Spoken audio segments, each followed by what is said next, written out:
High everyone, আমি Mantu. Welcome to another blog. আশা করি তোমরা সবাই খুব ভালো আছো। তবে এই ভালো থাকার থেকে নিজেকে ভালোবাসাটা অনেকটাই বেশি গুরুত্বপূর্ণ। বর্তমানে আমরা এতটাই ব্যস্ত হয়ে পড়েছি যে নিজেদের প্রতি নিজেদের ভালোবাসাটা আস্তে আস্তে কমতে শুরু করেছে।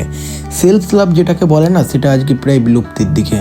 আর যারা এই বিলুপ্তিটাকে কাটিয়ে নতুন করে নিজেদেরকে তৈরি করতে চাইছে, নিজেদেরকে খুঁজতে চাইছে, কিন্তু তারা ভেবে পাচ্ছে না, মনে করছে এটা একটা বিরাট বড় ব্যাপার। কিন্তু আসলে এটা সেরকম কিছুই না।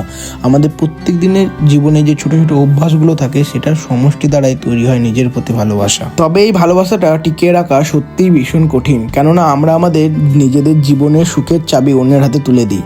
কেউ যদি আমাদের প্রশংসা করে তাহলে আমরা খুব খুশি হই, আর কেউ যদি সমালোচনা করে তাহলে খুব মন খারাপ করি। কারণ আমরা সবসময় চাই সমস্ত মানুষকে খুশি করতে, যার ফলে আমরা নিজেদের দিকটা কোনো সময় তাকিয়ে দেখি না।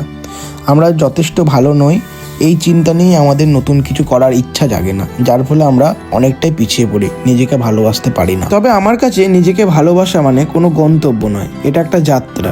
নিজের যত্ন নেওয়া মানে স্বার্থপর হওয়া নয়, বরং নিজের কাপটা ভরে রাখা, যাতে অন্য কাউকে আমি সাহায্য করতে পারি। যাই হোক, তোমাদের সঙ্গে গল্প করতে করতে অনেকটাই কাজ আমি করে নিয়েছিলাম। আজকে কি জানি কি মনে হলো, নিজের প্রতি ভালোবাসাটা জাগিয়ে উঠতে ইচ্ছে করলো। যাই হোক, তা করতে করতেই গল্প করতে করতে দেখো আমি এদিকে মোমোর মাংসটা করতে শুরু করে দিয়েছি, আর এদিকে মোমোগুলো করতে শুরু করে দিই এক এক করে। কারণ এখন মোমো আমাদের ভালোই সেল হচ্ছে, তোমরা জানো। এই যে আমরা মোমো এখানে মোড়াতে শুরু করেছি, এই যে কি সুন্দর মোমোটা মোড়ানো হয়ে গেল। তারপর মেশিনে ভরে এই শেপটা দিয়ে দেবো।